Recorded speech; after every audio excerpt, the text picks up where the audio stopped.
Hello, everyone. I am Bob Arnold here at DRJ. I've been running DRJ for 35 plus years. I have not stepped onto our stage very often, as I prefer to be running the show from behind the scenes. But a new initiative here at DRJ we've been working on for a couple of years is now ready to get us all more involved, me included. And with that, I'd like to play this short video.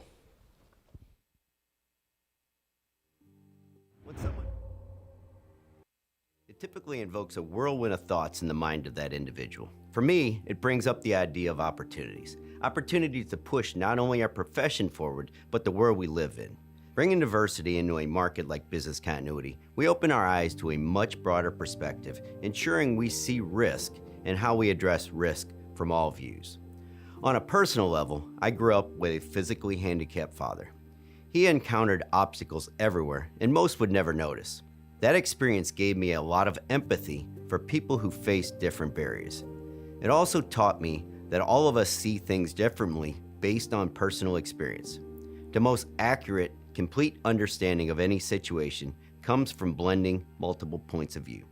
Over the years, these two ideas have existed in one part of my brain. In another, there's DRJ, our conferences, and our field overall, which, as this is not news to anyone, tends to lack diversity on most fronts. I'd like to see more diversity at DRJ and this profession as a whole. I'd like to see this because, one, I don't like when people are kept from doing things by obstacles in the environment, and two, because I think more points of view brings a more accurate vision of reality. And I'll add a third reason, and this one's very pragmatic. These days, the social environment is as much a reality and potential threat to our organizations as hurricanes and wildfires. Social unrest is something all organizations must consider. If we don't adapt to changing times and circumstances, we're creating vulnerabilities for our organizations. So I'd like to see DRJ and really our whole industry become more diverse. It's the right thing to do, the smart thing to do, and the prudent thing to do. As far as DRJ goes, this transition is a work in progress. I don't have answers right now. I have a ton of questions. How do we build an initiative which will have impact and create change in our field? What will this change look like? How do we achieve greater resiliency and social change? Going forward, DRJ has taken an active, consistent, and arduous practice of unlearning and reevaluating people's perspectives. We will be looking for help to build and support this DE&I program. Our community of board members, readers, conference attendees, webinar attendees, podcast listeners, vendors, speakers, mentors, and mentees include every conceivable branch of the resiliency tree. Your insights and experiences will inform the greater fabric of our community and fuel DRJ through this journey. The key stakeholders at DRJ will respect the lived experiences from these groups which may have traditionally been underrepresented at our events. We may make mistakes, but we'll learn from them, fix them, and get better, just like organizations should when testing and evaluating resilience programs. Diversity is about mirroring our world and our workplace. Equity and inclusion are how we ensure that diversity is represented throughout our industry for years to come.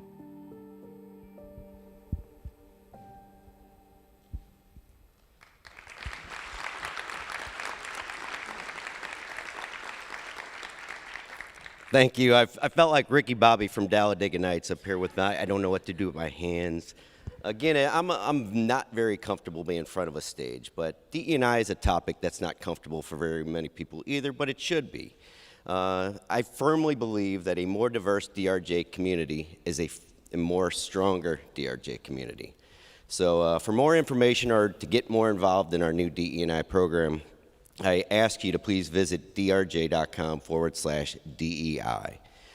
With no further delay, I'd like to now welcome and turn it back over to Vanessa to continue on our morning program. Thanks, everyone.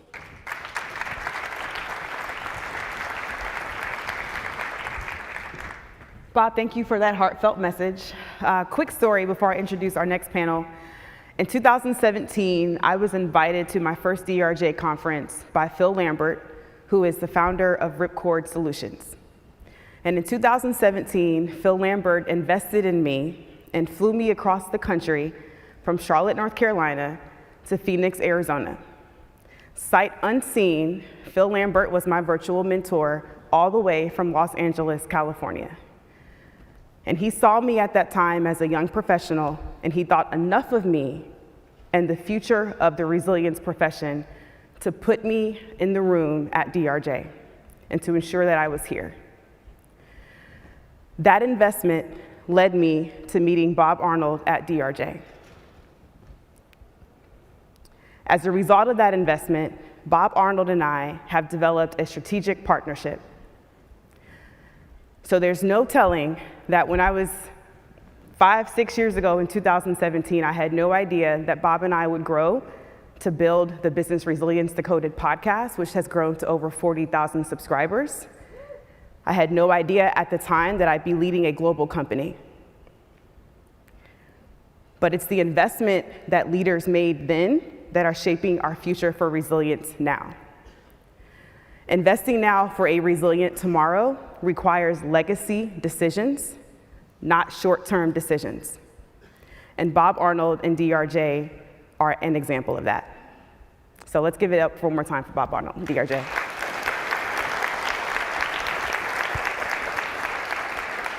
So it's a perfect segue into our next session. The title of this next panel is Invest Now for a Resilient Tomorrow.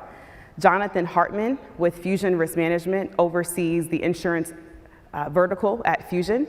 He supports global clients as part of the financial services team. He joined Fusion in 2016 and leads numerous events and roundtables to inform clients on resilience, program maturity, technology innovation, and the evolving regulatory landscape. Coming from Chicago, Illinois, bench pressing 225 pounds, please welcome Jonathan to the stage.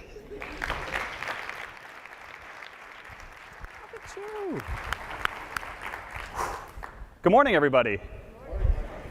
I really hope that I'm still going to maintain a PR of 225. I haven't had a chance to hit the gym here at DRJ just yet, so we'll see how things land on Wednesday. Thank you for the introduction, Vanessa. As she mentioned, my name is Jonathan Hartman, and I work for Fusion Risk Management. And I am not Tracey Rice. Many of you were probably expecting to see here today. 48 hours ago, I got a call from Tracey. It was actually just about 48 hours ago exactly. And she said to me, Jonathan, I've got bronchitis.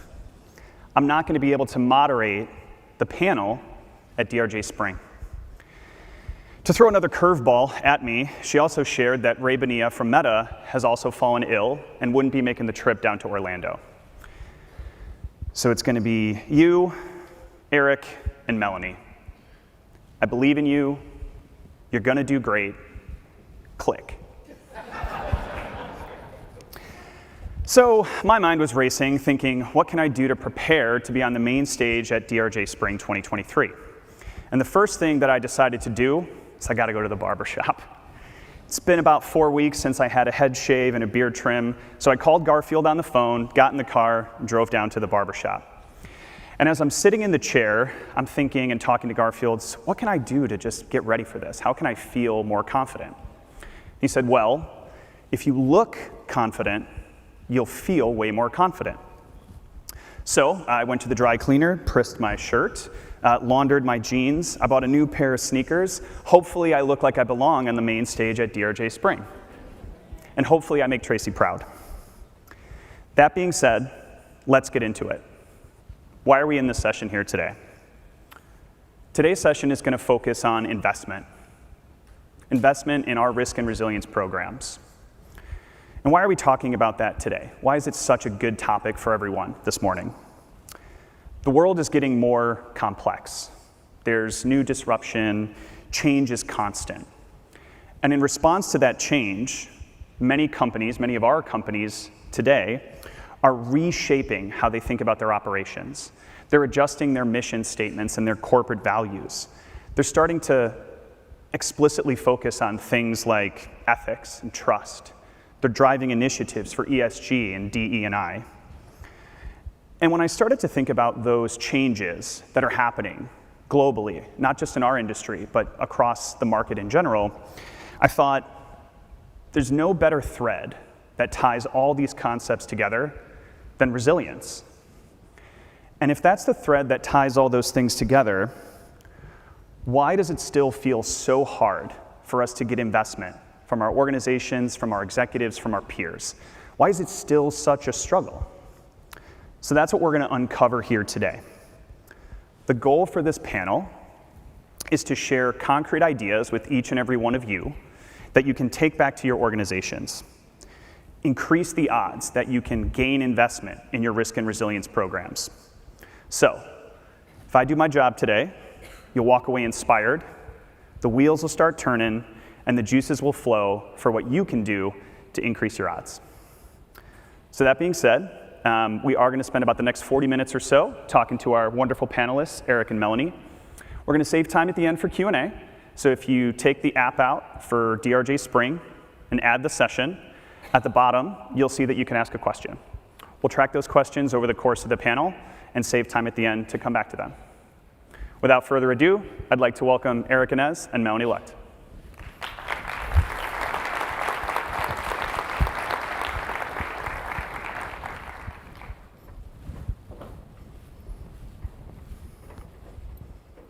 How y'all doing? Fantastic. Morning. I didn't know we were including bench pressing weights, so. What's your PR? I won't embarrass you. I don't exercise. No. So we're going to dive into the deep end straight away. I'll ask a direct question. I think maybe we'll start with Erick, and then Melanie, you can comment as well. What do you do to tie your program value to business priorities to justify additional investment? Yeah, one of the things that we focus on is really understanding what the organization's mission, vision, and strategy is, right? And then we work on creating a strategy cascade between the organizational goals to our functional goals and our departmental goals, right? So as we make our programs better, not only are we moving our programs forward with continuous improvement, but we're helping the organization achieve its strategic objectives. If you can make that tie-in back to your executive team, not only are you showing value of your program, but you're also showing how you can connect the dots between the greater organizational goal and what you're doing. So your tasks are not seen as a one-off, but they're seen as part of the organizational strategy to sort of achieve those goals. Mm-hmm. Yeah, and just to build on that, I mean, it's right on. Looking at the larger strategic objectives of the organization, regardless of the industry, how you can tie that to the things you would like to accomplish. And I think one of the things that we've been able to demonstrate showing that tie is through the exercises or events that we plan that can really show end to end how we can continue to deliver the services that we need to deliver while also ensuring that the strategic objectives can still be achieved.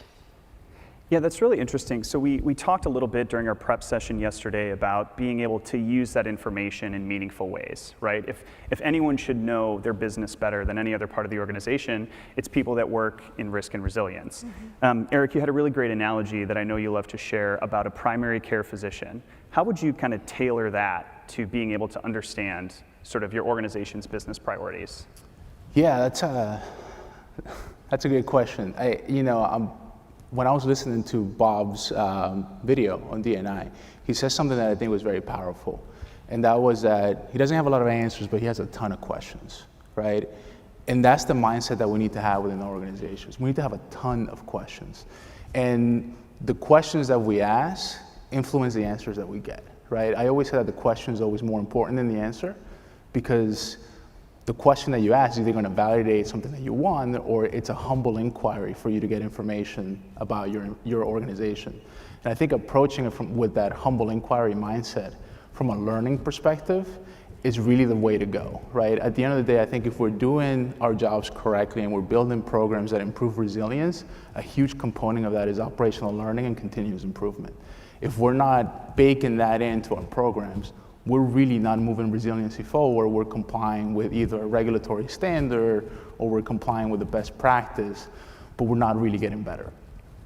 Yeah, and I think one of the things that that I've learned over time is active listening can really play a significant role in just how you build relationships, but how you can move your program a little bit farther, even just having one conversation at a time. And I work at a university, and you can't profess or claim to know everything. And if there's one thing that you learn at a university is that there's a ton of people that know way more than you do.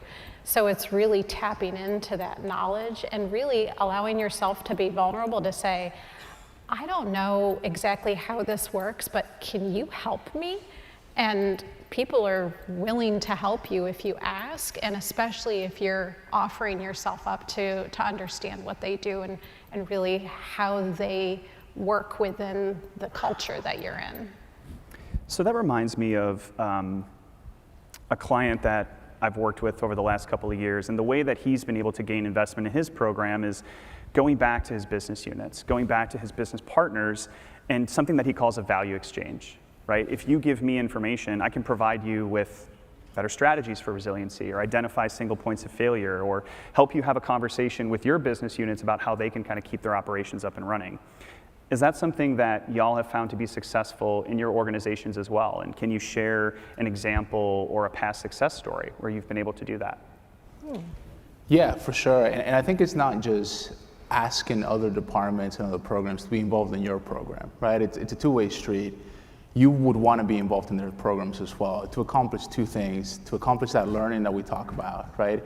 But it's also that interconnected, that integrated risk approach to the organization. Because if you think about it, we're not, if you're in the risk or resilience role, you're not really the only person that's managing risk for your organization. Risk is managed throughout your entire organization. Our job is to really grab the collective view and provide a single pane of glass for leadership to understand what the risk environment is, how it's being managed, and really give them a strategic advantage so that they can make better decisions, right? At the end of the day, that's really what we do, right? We gather information, we provide analysis to have leadership make better decisions. Mm-hmm. And Yeah. better decisions for those strategic objectives, not just at time of disruption, not just when things are going haywire, but how can we use it more proactively, more strategically? Yeah, we actually just had something, this is a safe space, right?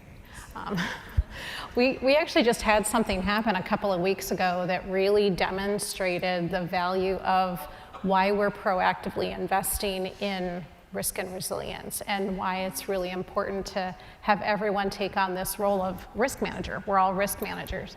There was a situation on a Saturday where there was an alert that went out internally within our computing services division that just said, we're having issues with the wired network, should have things back up and running soon, but just stand by. Well, it was a Saturday afternoon, and it was one alert, and I thought, okay, everything should be fine.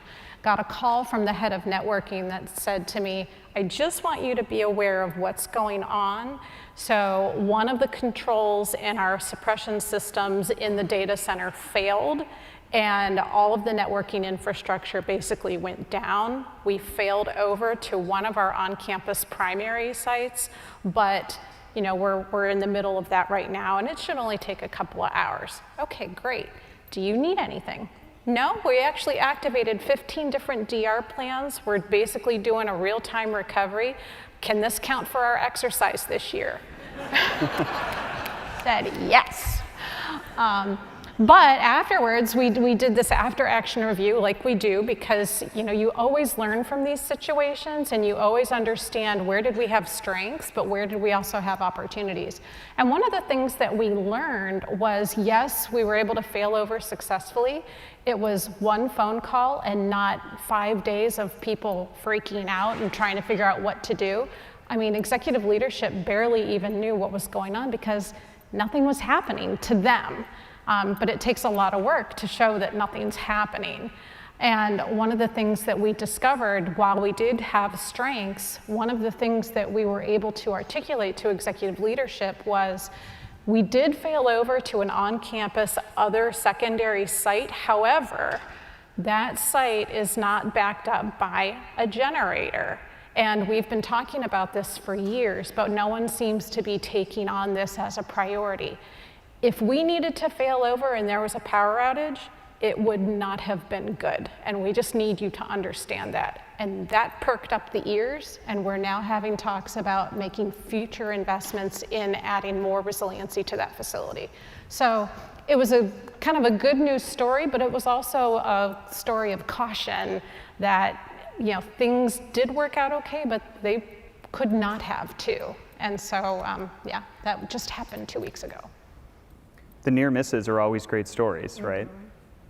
So I'm trying to think a little bit about how that scenario ties into the values of a higher education institution, right?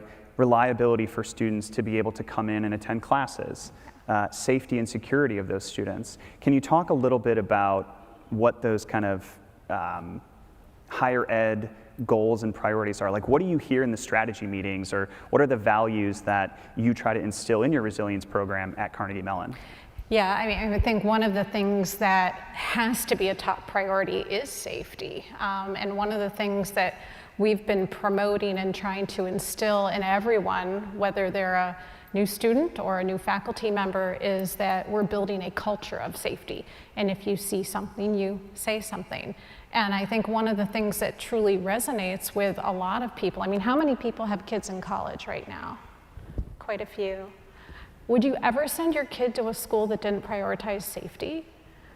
So one of the things that really kind of hits at the core of everything that we do is really, what's our mission? Our mission is teaching, learning, and research. And you can't do any of those things if you're not in a safe environment. And we're always learning from things that not only happen, inside the university, but things that happen at other universities. And of course, one of the things that continues to be in our culture is active shooter tragedies. And so trying to learn from all of those situations and really ask ourselves the hard questions. If that happened here, what would we do and how would we do it? And finding those proactive investments to reinforce that resiliency is a constant conversation. It's a really nice translation, right? You're kind of the moderator, the mediator between what an investment should look like, and rationalizing it why back to the folks that have to sign off on it. Yep. We're kind of talking a little bit about culture safety, and I know, Erick, as we were prepping for the panel last night, we were sort of talking about the difference in culture of safety and duty of care in your role at Bridgestone. Can you just talk a little bit about the similarities and differences there? Yeah, yeah. So safety is a huge thing for us, right? We operate in a high hazard world, and I'm sure a lot of you do as well. And you said something which was about near misses, and I think near misses are great, but I think near misses are great once you take them to that next level of abstraction, right? So if something happened that didn't result in an incident, and we learn from it, right? I think Melanie showcased a great example, because she then asked the next question: were we good or were we lucky, right? And whichever answer you get, it's not a right or wrong answer, because if you were good, it shows that your controls were in place and that were strong enough to, as happened in the data center, to prevent an outage. But if you were lucky, kind of like you were on your backup site, that you didn't have a generator, and thankfully the power didn't go out, it shows you where your system is brittle, right? And it allows you to make those recommendations for controls. So we do the same thing from safety. I'll tell you, there's components in operational health and safety that are handled by different teams, focus more on injury prevention and obviously fatality prevention and all these things, but it's something that we in ERM connect the dots with them and even look for outside influence, right? So to give you a short story, we've seen hand injuries be a thing that happens in the manufacturing world. The world that I came from in maritime prior to joining Bridgestone, we worked a lot in safety culture, and one of the things that we learned while we were going on that safety culture journey was that a couple years ago, Ford was having that very same issue, right? And they developed these gloves that, as your glove gets caught within the machine, a finger tears off. So instead of pulling your hand in and potentially causing an amputation or a severe injury, you lose a glove, right? And to them, they would celebrate that. It's like, hey, look, we have another glove that's missing a finger or two, but our person is safe. They're just as good as they came in. And as soon as we saw that increase, we automatically connected those folks that we worked with in the past to our health and safety teams here at Bridgestone, right? So I think it's thinking outside of the box in what we do, and not saying, well, that's a health and safety issue, or that's a finance issue, or that's an HR issue. It's really helping the organization sort of have that broad view and, you know, embrace best practices, but at the same time be innovative and leverage what's happening in other places, right? Melanie said it, they're looking at incidents that are happening in other universities to see how they would actually score up if that incident happened within their location. That's something that, you know, you always have to walk your facility through the eyes of a customer, the eyes of a client, the eyes of your worker, the eyes of your regulator, and then bring that back to your leadership team and say, hey, here are some things, here are some ways in how we can get better, right? And here's some real life examples on how having these certain controls in place would allow us to be better based on somebody else's experience or even our own prior experience. So I think that's a nice transition to another topic that I want to talk about, which is sort of on the same vein of investment. Why do we make the investment? And Simon Sinek has this interesting clip that I saw probably on Instagram Reels or, I don't know, some scrolling platform on social media. And he talked about somebody who worked at a coffee shop. It was one of 2 jobs that this individual had. And every day he would go into the coffee shop and he was getting paid just regular minimum wage, but he was super happy, right? He loved coming in every day. But at the other job, he just went in, didn't go the extra mile. And I believe Simon interviewed him, and he said, well, every day when I go into the coffee shop, my manager says, what can I do to help you perform better? What resources can I provide to you? What investment can I make in you as an employee and as a business partner to make you more fulfilled at work? And I kind of heard some semblances of that in what y'all were just saying right there. So how do y'all make cases for investment? How do you think about it in the context of helping your teams perform better?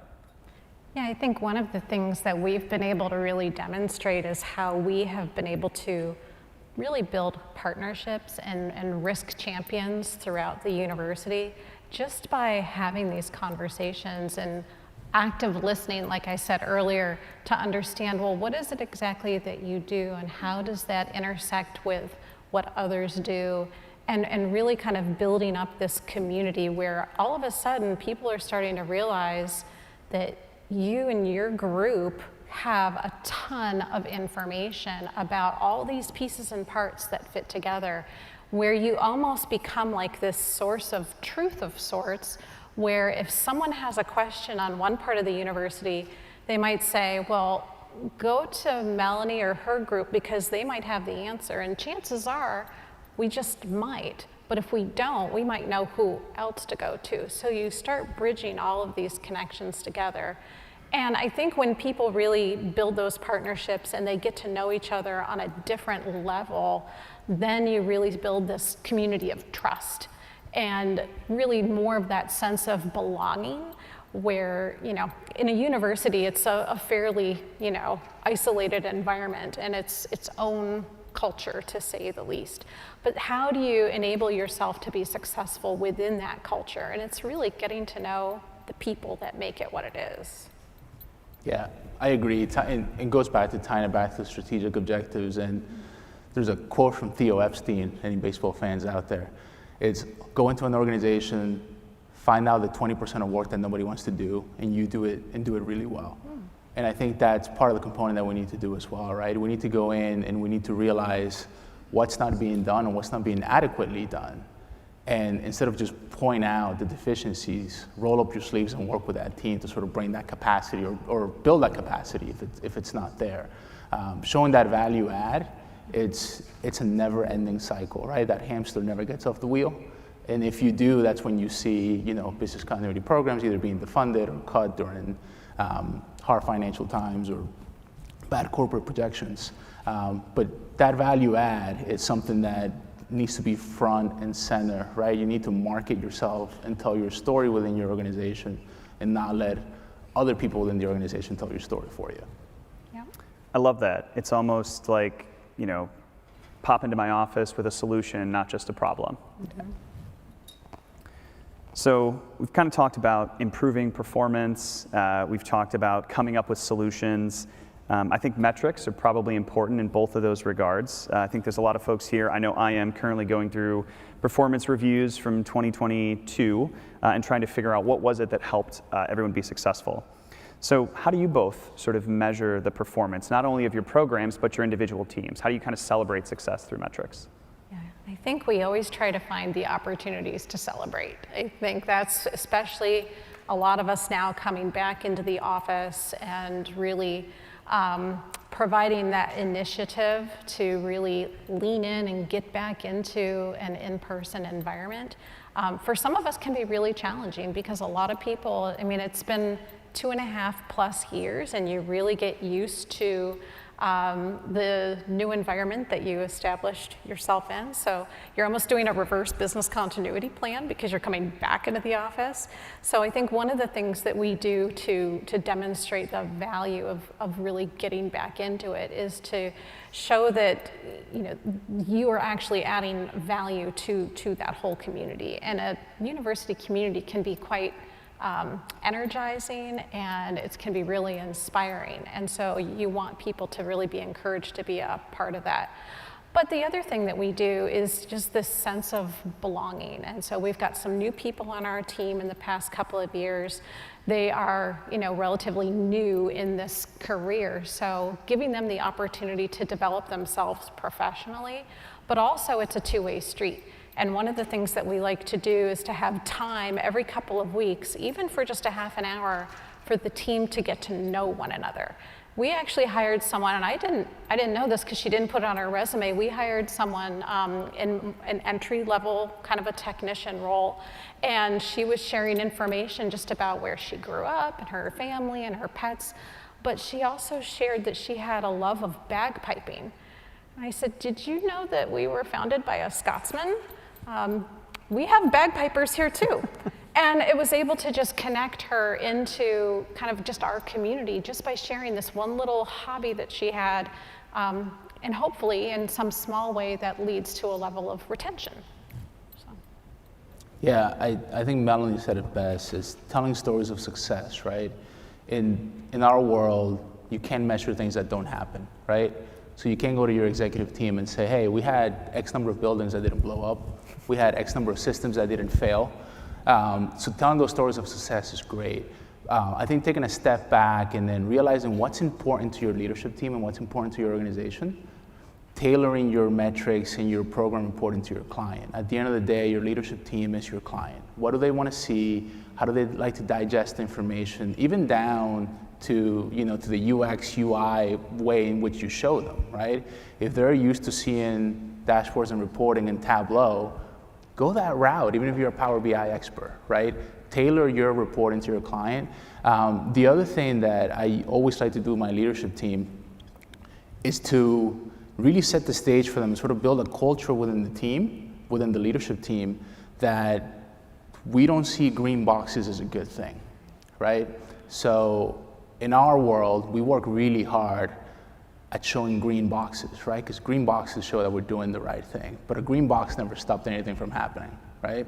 Green box makes you feel great, makes you feel like everything is A-okay. I guarantee you, Silicon Valley Bank had a lot of green boxes a week ago, right? So it's having your leadership team question the green boxes, right? Make sure that, are we really green? Are we really doing what we're supposed to do?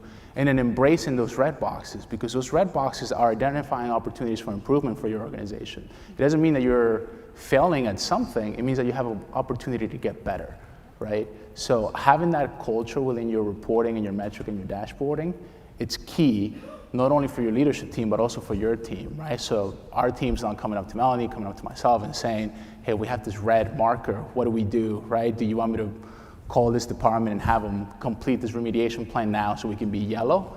No, leave it red. It shows that we're working on it, shows that we're improving. Let's just know the story that we're telling behind that red marker so that we're actually painting a clear picture for leadership on where we are and where we're going. And maybe to build off of that, I mean, so before I worked at a university, I worked in financial services, and the term check the box was fairly prominent. But how secure or how confident are you in the green box or the checked box? And there's, a situation or a story rather that really occurred to me working in a financial services environment, perhaps an isolated situation, but working in a big building in the middle of a city, and asking one of my colleagues, so how do you get out of the building when there's an emergency? And she looked at me like I had 3 heads. And I thought, you're the business continuity person, and you don't know how to get out of this place? So it just, being able to check that box doesn't necessarily mean that you can act upon it. And that's where I think demonstrating the value in the investments that are being made is through, whether it's events planned or unplanned, to really show that all these things that are happening behind the scenes are really happening, kind of like in those old Flintstone cartoons. I'm dating myself, sorry, but where the feet are just kind of, or ducks, their feet are paddling. So there's a lot of things happening behind the scenes to make sure that the big stuff doesn't happen. So I think that's where, the term checking the box is kind of taboo for us. I like where you went there. It shows pride in your profession. It shows that by peeling back the covers and showing everybody what the work is to get the thing done, that it does take effort. It does take investment in personnel. It does take investment in employee development. It takes resources, right? If everything is just green and nobody ever knows what it took to get there, you may not be able to kind of rationalize, well, no, everything's always been fine, and this is how we funded it, this is how we've staffed it, so we can just keep that going, right? Yeah. As if the ship is just sort of steering itself. Mm-hmm. It gives you enough equity, too, with your leadership team when things don't go as planned, right? So how many of you had a pandemic plan that accounted for remote work? It's not one hand in the room, right? Because we were counting on 30, 40, 50% of staff not showing up, right? So all of our pandemic plans went in the trash because technology allowed us to deal with the pandemic in a different way, right? Even on a personal level, right? How many of you were ordering groceries home, or you were doing curbside pickup or whatever it was, right? Because you were trying to limit that exposure. But if you don't have that equity with your leadership, pandemic happens, you break out a plan that says 30% of the people are not showing up, here's what we're gonna do, and then all of a sudden it's like 100% of the people are not showing up. Mm-hmm. And it's not because they're sick, it's because we don't want them to be sick, and sort of spread and contact tracing, all these things that we had to learn on the fly, right? And a lot of us migrated to new organizations because new organizations actually might have had failures in response that then caused them to realize that, we probably have been putting a lot of investment in areas that we should have for a long time, and we were riding that lucky train, right? And luck is the most difficult management strategy, right, that you could ever have, because at some point it's going to run out. And when it does, you're starting at a deficit, right? Not only are you starting at a deficit, but now you have all these things that you know about, right? And it becomes this elephant that it's too big to tackle, right? So having that equity with your leadership team, that we're not perfect, our programs are not perfect, our workers are not perfect, our organizations are not perfect. And if they think that they are, right, you need to sort of drive that discussion, drive that understanding that we're operating in complex environments with constant change, to the minute change in some cases. And if we're not adapting our programs to match that, if we're not adapting the organization to match that, when something happens, it becomes very apparent that we're here where we should be here. Mm-hmm. Yeah, one of the things that, just as far as the level of investment and how much so many of us invested in ourselves over the last few years and really had to just dig deep in many cases to just make sure things continued on an even keel. We did the same thing, and I think one of the things that we were able to demonstrate was, as a university, you made that early investment in us. Here's the return on that investment, but here's what it took to get us to this level. And really getting, our executives to understand, things just don't happen with the wave of a wand. It takes a lot of work. It takes a lot of thought. It takes a lot of strategizing, and it takes people to do all of that. And so I think having that appreciation and understanding of what we now actually do, we got approved last year for 2 more positions. So it was kind of okay, we get it now. It took a global pandemic, but now we get it. here, you can have 2 more people because we want you to keep this up. So. Well, and you and I kind of talked about this a little bit earlier today, but just the trajectory for program growth and how you report on progression. Can you share just a little bit about like how you're measuring and how you're reporting on the program? Where are we at today? Where will we be in? Yeah, that'd be great. Yeah, so I mean, just kind of tying it back to strategy, you know, we developed a strategic plan, just a 5-year plan. But within that plan are goals. You can't measure success without having goals. And so what are those goals, both short-term and long-term? And the goals are not, I want to see 20 BC plans by the end of the year. The goals are how can we expand the program in a meaningful way that continues to reinforce a community of resiliency and a culture of safety. So it's not so much about the specific number, it's about the progress of that expansion. So one of the unique things in a higher ed environment is you have, it's a very decentralized environment, which some of us probably work in already, but there's a really clear difference between administration and academics. And within the academic spaces, you've got faculty and researchers, and they don't want to have to worry about some of these other things. So getting our colleges engaged has really been a labor of love. And one of the things that we have been able to demonstrate patiently over time is that, you know, we're not here just to, you know, bother you or to check a box. There's a true interest in making sure that all that research you've been doing for 30 years that you have in a -80 freezer, is that on a generator? And all of a sudden you get kind of this deer in the headlights look. You know, that's just, you know, I don't want to try and scare you, but here's how we can actually proactively manage this in a meaningful way. And that's the progress. It's not about the fact that, yes, we now have this number. It's about that relationship, and it's about demonstrating the expansion of the program. And that ties back to one of the 3 kind of pillars that you mentioned at Carnegie Mellon, right? Research. Yep. What can we do as an organization? What can your team, or what does your team do each and every day to show how you're protecting that research? Mm-hmm.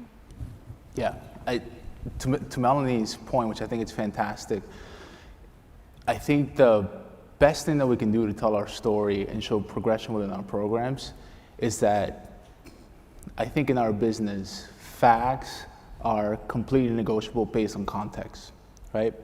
And what we should do as practitioners is really manage the story that our organization utilizes to get better.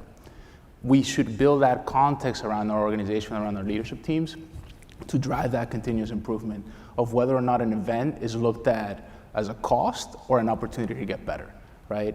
It's a huge difference because how your leadership reacts to events matters, right? It tells, not only does it tell your employees and your team members what the organization values, it tells your customers what your organization values.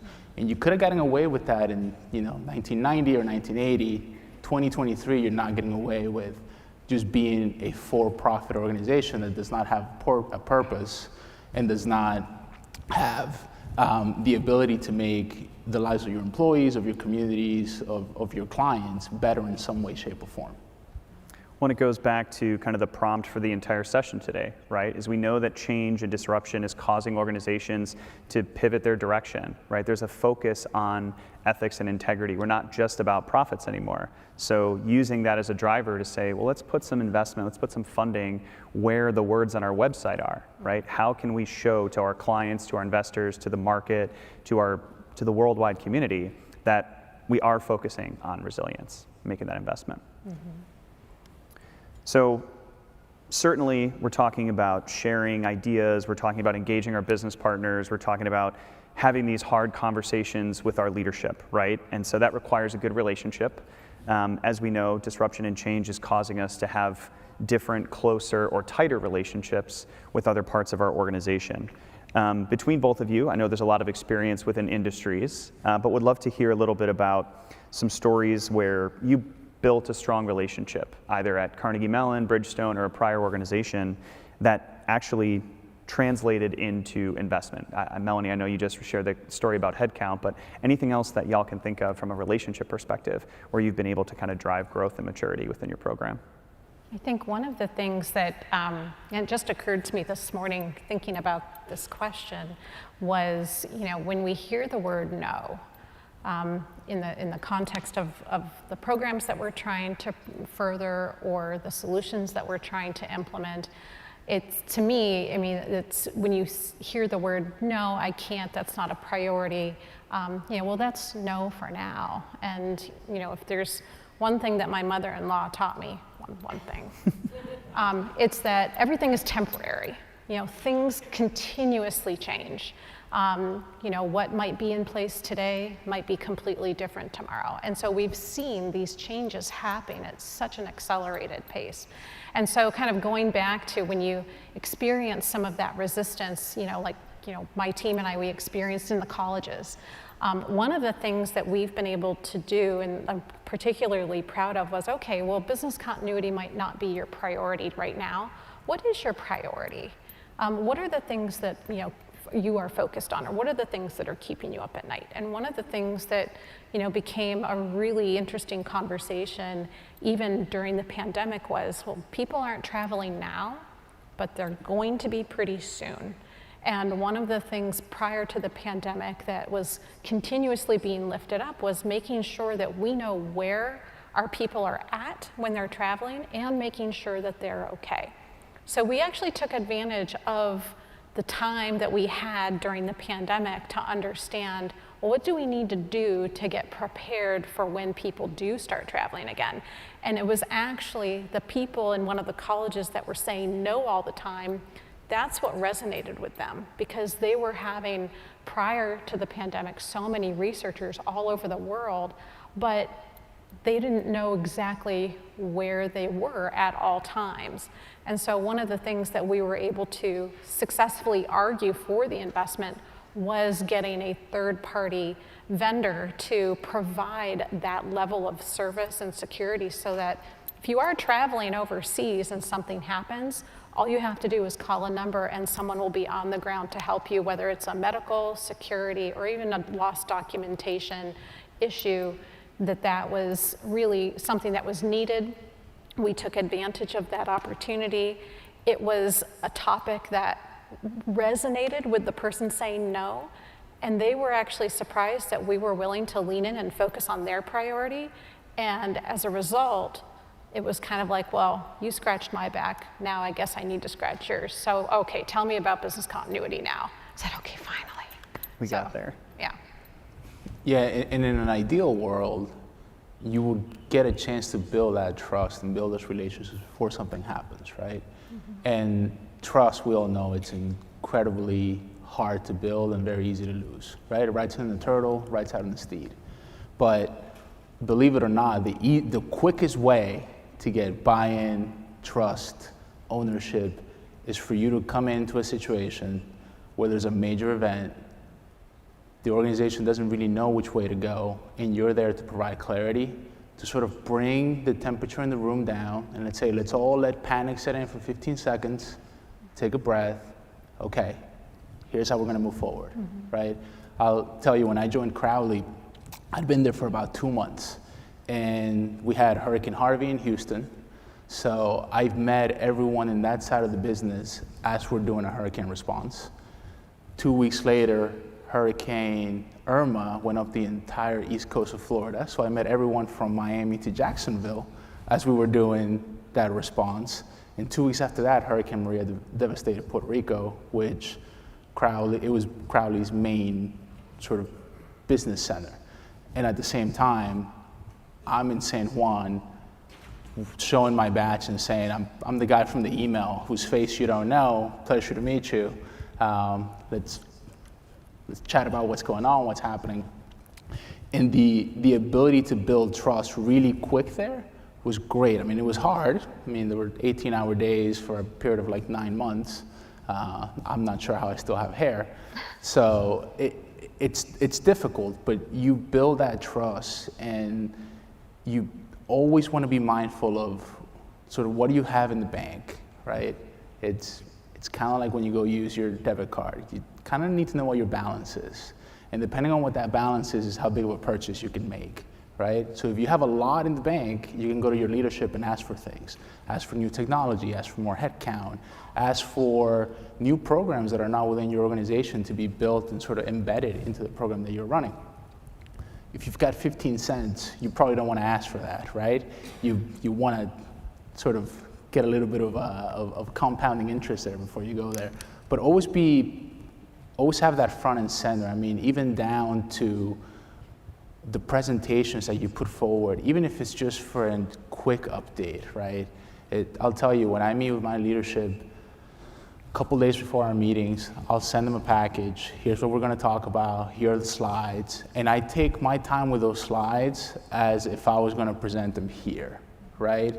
Everything's got to be lined up properly.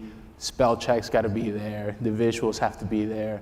And it's always connecting it back to what's important to them, right? So how do we connect it back to the story that they're utilizing to get better, to what the corporate values, the missions, the statements are? Because if you don't tie that back, there's really not a way for them to make a connection with your program, right? Once you find that common ground, it's very easy for them to make that connection. It's kind of like when you travel somewhere and you experience their food. That's a very easy way for you to get in touch with a culture, right? Through food. You have to find that common ground with your leadership, understand what's important to you, and that's what I'm going to use to sort of show you how what I'm doing plays into what you're doing or what you want to be doing, and show that value add. So it takes work. Yes. You have to invest your own time in understanding your internal customer, understanding the values. If you're going to ask for investment, the expectation is you're going to have some skin in the game and put that effort into. Yeah.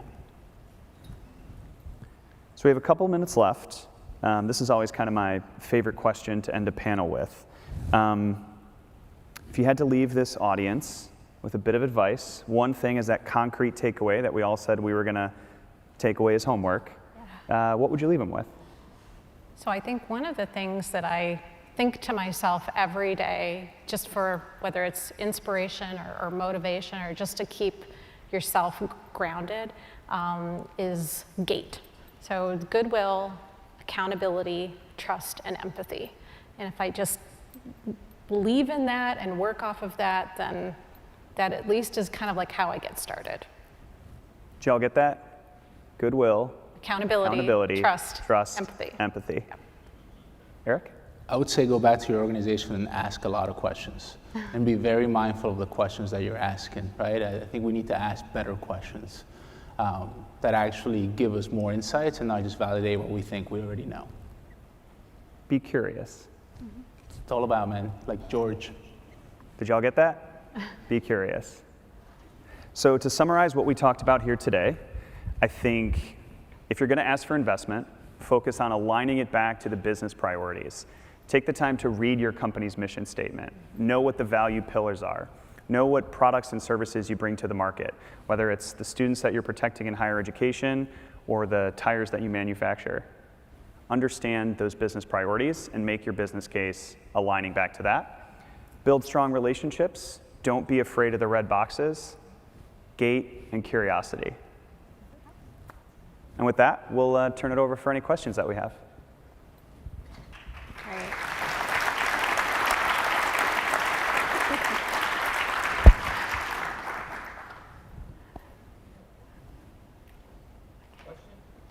Sure. Oh, here we go. Can you speak a little bit about building a disaster recovery or expanding a program with limited staff? So speak on being able to grow or expand a disaster recovery program with limited staff. And then we'll bounce over to the return on investment question from Tiffany. Yeah, so I think it really all just comes down to priorities. You know, if you have limited staff, limited resources, but you've been asked to do this thing, or you want to demonstrate the value of this thing, it really comes down to how do you prioritize it in a way that is achievable and successful. So what are the most important things that have to be a part of that disaster recovery strategy? What's the foundation? How do you build that foundation? What has to be in place before anything else? And if there's something else that someone wants, you can explain perhaps, yes, we can do this, but here are all the things that have to happen before that. So if you want to see the big shiny thing work, do you know how much other stuff is required to make that shiny thing work? and just help to convey and communicate, this is what I can do with what you've provided me, and this is how far I can get. If there's more, if there's a higher level of appetite to do more, then this is how much more we need to have in place. So it's demonstrating what you can do with what you've got, but how much further you can go if you had more. Yeah, not waiting till you get funded to start, I think is the key.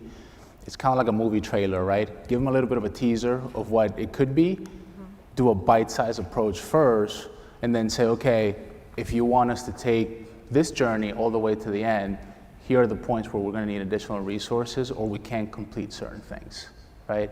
I think sometimes we wait to get that resourcing before we even kick off.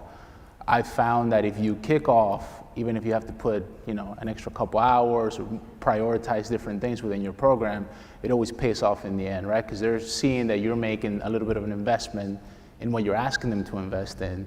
And at the same time, they're seeing a little bit of that value add or getting a preview of what things could be like, which then will make them a lot more willing to actually provide you those resources. I actually think that's a good segue into the question that we kind of have up for the audience here. So talking about return on value, quantifying investment in dollars, right? So I think understanding where you can realize savings by adding more personnel, by investing in new processes or technology, you need to understand what the change is going to look like. So if you can exercise 50% faster, that either means you can do more exercises and more testing, and you're able to align protected revenue against your application testing, or you can do more consistent exercises, and that reduces the amount of time that you're spending managing or responding to a crisis or an incident, or going back and trying to do after-action reporting. So I think the way that you qualify it or quantify it in dollars is to understand what the end result is going to look like. Are we going to be able to save time? Are we going to be able to reduce risk? Are we going to be able to protect revenue? And if you can start to do simple math around those things, I think that you can get to that question of dollars and cents. That's what we help our clients do, or at least try to figure those things out. Yeah, and sometimes it goes beyond just a financial perspective too. I mean, there's so many other perspectives that you can add to it that, yes, there's perhaps not a dollar value now, but time is money, reputation recovery is money, having to answer to regulators or auditors, that translates to money. So when you think about the investment, think about it from all those perspectives, whether it's a safety issue or reputation, strategy, all of that kind of plays more of a role than perhaps just the dollars and cents of it, because at the end of the day, all of those things, whether it's tangible or intangible, results in some level of savings or investment. Agreed.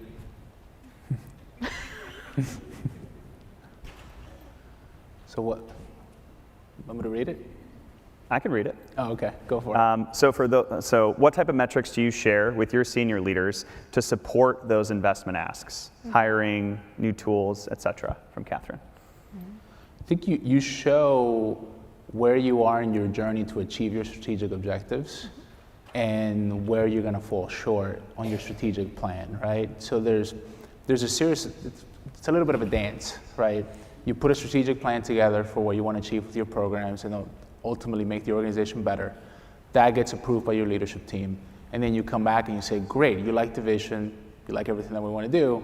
In order to achieve this to the level that you want to, we're going to have this amount of investment. I think you hit it in the head in the previous question in showing how you're, from a dollar perspective, how you're saving from current spend. It's very hard to quantify, as I said, things that don't happen, right? You can't go to your leadership team and say, hey, if we do this, we're never gonna have another power outage again, and our burn rate is gonna be X per day. That's a little science fiction-y to me, right? And your executive team may call BS and you'll lose them before you even get started. So I think showing that trajectory and how you are gonna achieve those objectives is the way to go. Yeah, I think one of the things that we now have gotten into a really good rhythm of doing is every year we put out an annual risk report. And it's a report that ties exactly back to our strategic plan and then, of course, the strategic plan of the university, but it kind of shows what are the things that we're doing to achieve our goals against our strategy, which bumps up against the university strategy, but then how we compared it to previous years. So we show year over year, here's where we made progress, and here are the things that we're going to set out to do in the following year. So it's, again, kind of like we said earlier, it's not so much about hardcore, numbers, but it's about demonstrating, here's what we set out to do. Did we do it? Did we not? If we didn't, what were the barriers and how do we overcome them? Yeah, there's something to be said about talking about achieving an objective, even if parts of that objective are qualitative instead of quantitative. What is one way you prevent pushback or defensive responses to red metrics? It's a great question, Josh. Thank you for asking it. So you really have to take a step back and understand how your organization views risk and resilience, right? Traditionally, and we're going to chat about this a lot more on Tuesday at 4 o'clock. You guys want to come join my session? Shameless plug. Traditionally, we saw risk and resilience as an outcome to achieve, right? That's why we have the way in which we see red metrics, because red metrics means failure to some degree. Once you switch the way of thinking of risk and resilience is a capacity to manage rather than an outcome to achieve, it would really change how your organization looks at red and green metrics. One of the analogies that I like to use with them is that your ability to be resilient is like the battery charge on your phone. It ebbs and flows. It depends on external environments. It depends on who's executing a certain process within your organization. And what your organization needs to get really good at is understanding how to manage that risk in real time, right? Because I could do a risk assessment 3 months ago, and I'm giving you a snapshot of what your risk was like 90 days ago at 11:53 a.m. That risk changed by the following day at 9 a.m., right? So understanding that that is a capacity allows them to focus on, are we deficient on controls? Did an external factor change? So that red metrics, instead of saying no, it would allow them to ask questions to say, why is that red? How can we sort of work in that journey to go from red to yellow to green? And at some point, you even want to eliminate the red, yellow, green, right? You really want to focus on capacity. And that capacity doesn't really have a red, yellow, green. It just has on, here's where we are and here's where we want to be. Yes, and. Oh. Yes, and. Here, and Ashley has a great question. Yeah. So, okay, you want me to ask Yes. it? Okay. I think that's your and. Okay. What is the greatest challenge you've experienced implementing risk and resilience programs? I think the biggest challenge, is, when you're just getting started, and it can be really overwhelming and daunting, and you think to yourself, okay, how do I start? Where do I begin? And I think one of the things that I learned over time is coming into a new environment, if you're in a new position and you're just trying to figure out the landscape, is I went back to the people that actually interviewed me and I said, okay, you hired me. Now, I just want to interview you to understand what is it that you're looking for, what are your priorities, and who else should I be talking to that can help me understand? So listening, kind of going on a listening tour and just actively taking in what people are looking for, what they're concerned about, and ultimately what they want to see at the end of the day. And that starts kind of the early foundations of building those risk champions and finding that one willing guinea pig to pilot what it is you want to achieve. And I think that's really, it can be a really big challenge, but it's the start of a great opportunity too. Yeah, for me, I would say so when you're building a program, I view it as like beginning a new relationship, right? You have to understand what the organization is in relation to where you are as a practitioner. And if you're really far apart in your views on how you view risk and resilience, the biggest challenge is bringing the organization to a place where you can have those productive conversations, right? Because if as a practitioner, you're at, let's say stage 3 or 4, but your organization is at stage 1, you need to make sure that you're having the conversations with your organization at that stage 1 level and sort of take the journey with them, right? It's very easy for us to default to what we know, and you'll lose people right away, right? So it's really tailoring it to the organization, but a lot of the times you're really far apart, and that makes it really difficult. Sounds like you need to ask some more questions. Yes. Yeah. Oh, we're cool. Bummer.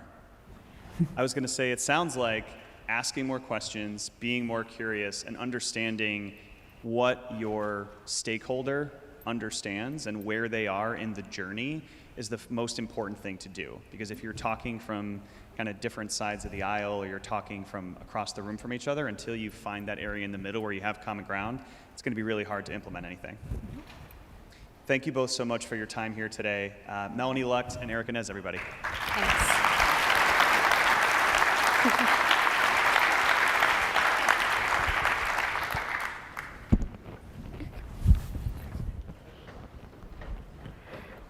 Thank you. Good job. All right, our next session will begin promptly at 10:45 a.m. If you have any comments that you would like to share from this previous session, please feel free to add those to the Cvent app. My big takeaway, in the words of Brene Brown, clear is kind. The more clear we can be, the more kind it is. People do not buy what they don't understand. We'll see you back at 10:45.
Welcome back. So this is our final general session before we break for lunch. Today I'm going to introduce our next moderator, who is Lisa Jones. Lisa is a gifted communicator with over 14 years of experience promoting resiliency and elevating contingency planning visibility. She bleeds green. She is a Philadelphia Eagles fan. You guys have to watch out because there's also a Kansas City Chiefs fan that's going to be joining her on this stage. So we got to be mindful. We're still wounded from the Super Bowl. Lisa is a powerhouse in the industry and a true advocate. Please welcome Lisa Jones as they will be speaking on Manage Up, Move Up. Ms. Lisa. Thank you, my friend. So just real quickly, I understand this is the sweet spot. So basically, we are standing between you and lunch. So I get that. So I'm very cognizant of that. So if you see me looking at my watch, I'm really looking out for you. So that's what I'm doing here. So really quickly, today we're talking about managing up to move up. It's not an old concept, but it's fairly new. I guess Yeah, it's fairly new. People are talking about it more and more, so I think we'll have a lively discussion. I'm really looking forward to what we have to say. I mean, we've been talking for a couple days now. Unfortunately, we've been talking over an hour, but I promise I'll reel them in when I can. So seriously, if you have any questions, please use the app to ask questions, and we're just looking forward to this discussion. Now, without further ado, I want to introduce Sean, Steve, and Len. Come on up.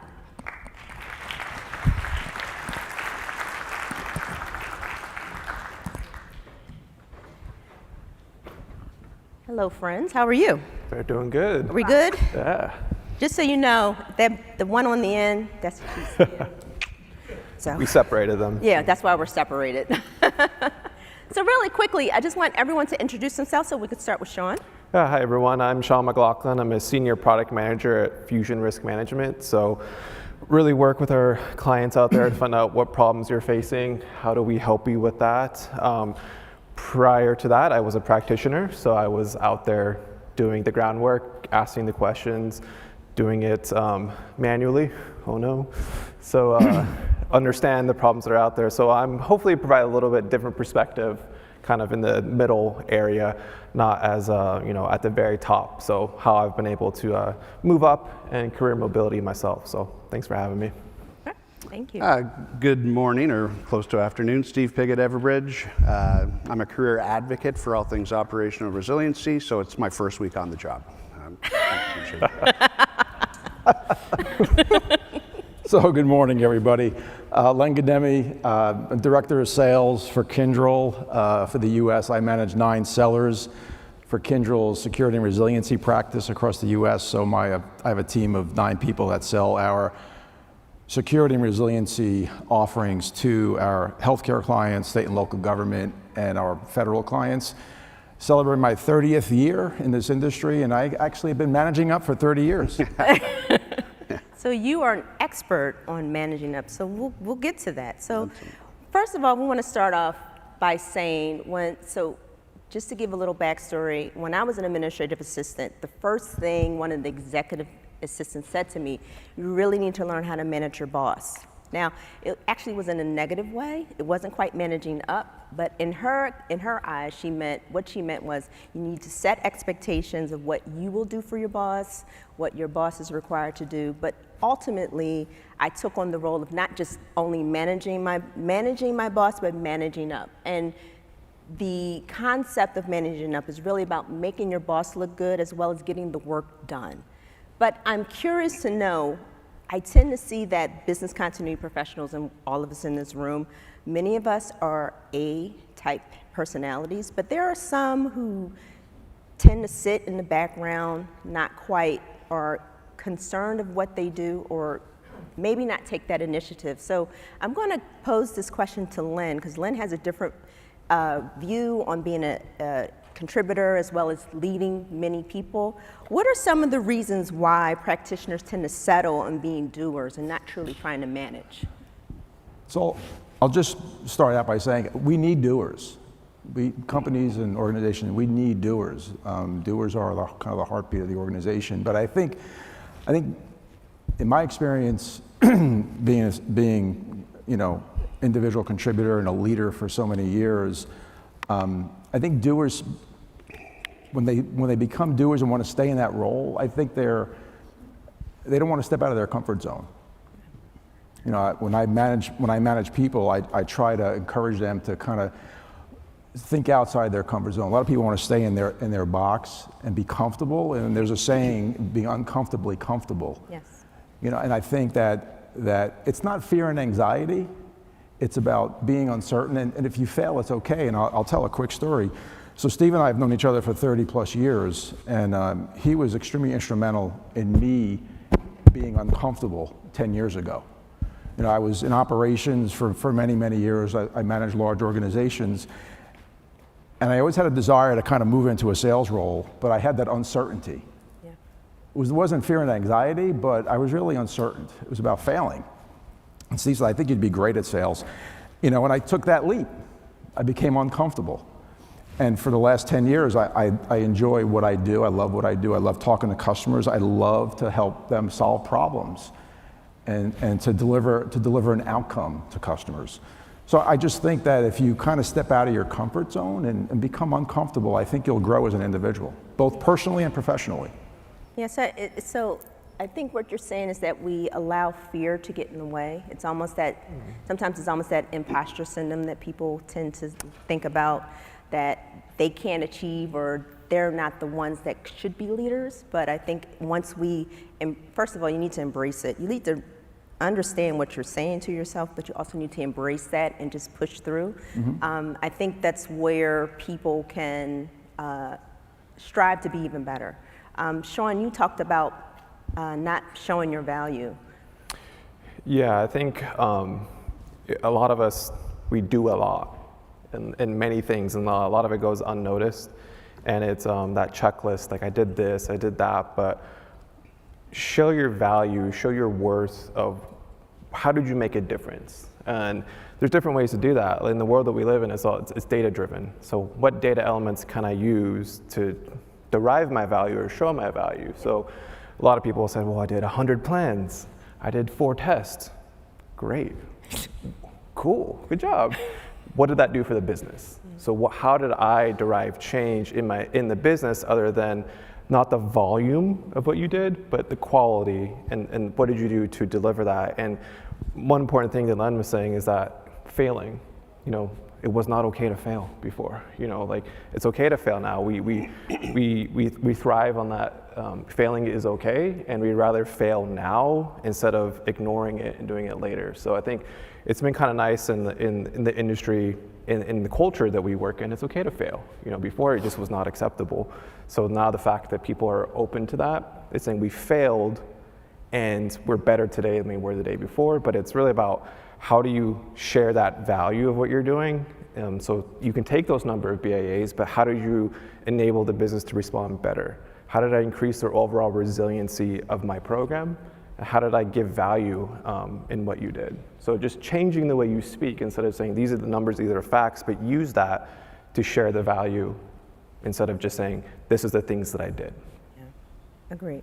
And Steve, I want to bring you into this conversation. You had talked about something similar to what Len said about being uncomfortable. What about people who are very risk averse to taking chances? Well, absolutely, right. Being risk averse is a tendency we all have, depending on the situation. The ability to stretch, the ability to look at yourself and say, how can I make a contribution that's meaningful? The passion that you bring all reflects on the activities that you're going to do. So being willing to stretch and adapt. I'll give you an example. I'm learning Salesforce, and I'm not enjoying it, but I'm learning Salesforce. I'm adapting. So, poster child for what, But seriously, it takes a village, and we up here that have been part of the DRJ or part of Operational Resiliency for a couple of decades, we know and respect the work that you do. So not everybody's built out to be a leader. Not everybody wants to lead. But the weakest link in the chain still makes sure that the chain will work when it needs to. And that's not a negative in any way, shape, or form, because we need people that are willing to do all of the different roles. And so I think building that village, building that teamwork, really, looking at where you can contribute in your comfort zone, but be willing to stretch. I mean, I've got example after example of colleagues that I've seen do that. It's been fantastic. Nice. And again, when you talk about managing up, it really is about taking things off the plate of your manager. There are when you know there's things that your manager doesn't do well at, even though they may not admit it, but that's another story for another day. If you can take that on to them and show them progress as well as make them look good when you do it, I think they'll have respect. Well, they tend to have respect for you. I can't speak for all managers, but I've had some pretty good ones, so I don't know about bad managers. But in that regard, I really want to talk about as we move on in this conversation, some of the ways that you applied that managing up. Like how has managing up advanced your career? So I'm going to start with Steve. If anything. So it's a really interesting question, right? Because I think I've been persistent. A lot of people think I'm a pain in the ass, but at the end of the day, It's that drive that wants to motivate you, right? You're always in a position to challenge what you don't agree with. And so it's not being adversarial, but it's asking why. What's the scope? What's the business desired outcome? How do we get there? When you look at the plan, when you look at the team, do we have the construct for success? So there's a lot of elements that go into that, but I think really asking why, vetting and checking the scope of whatever activity that it is. That could be an internal activity, that could be a client-facing activity, but understanding that you're aligned from a stakeholder perspective, uber important. Yeah, exactly. And Sean. Yeah, so I have a good example of this. When I was starting out in my product management career, I had the fortunate, circumstance to work with some really great people that taught me a lot of things. But I also took it to myself and say, where do I want to do this at? So it was on me to go find where's an organization that has similar values, similar cultural, and something that I'm actually excited about. So I took a job with a startup company, a SaaS company in an industry, and I knew I wanted to do product management. So I knew I wanted to do this. This is something I was passionate about. But I went to them and took a job that it opened a door to get to where I wanted to be. But it took me going to the management and the founder and the CEO and saying, hey, I think you need this, and these are the reasons why you need it. And they first to me looked like I was crazy. They're like, what's this product management thing? Product management. Yeah, I just build things, CEO, we're doing things. But they didn't know, how does this help the business? How does it help us all be successful? But it was really on me to take that ownership to say, hey, this is what I want to do, and sell it to them. And so it helped me. I told my manager, I was like, by investing in this, I'm able to help you in these things, which ultimately helps the company. I tied it back into the corporate goals. Kind of we're talking about how do we ask for investment. I wasn't asking for investment in my resiliency program or to a backup generator. I was asking the company, invest in me. Right. So it was, but also saying, invest with me, but this is the return that you can get. So it's about holding yourself accountable, what you want to do, going to your manager and letting them know this is what they can expect out of you. Right. And also, finding the right place to make that happen. That's also a big thing. Awesome. If they're not interested in it, then you know what, you kind of need to find where is the place that is interested in this, and what can I do to get there. Yeah, and it's also about marketing yourself as well as marketing those special skills that can be a value add to your organization, to your team.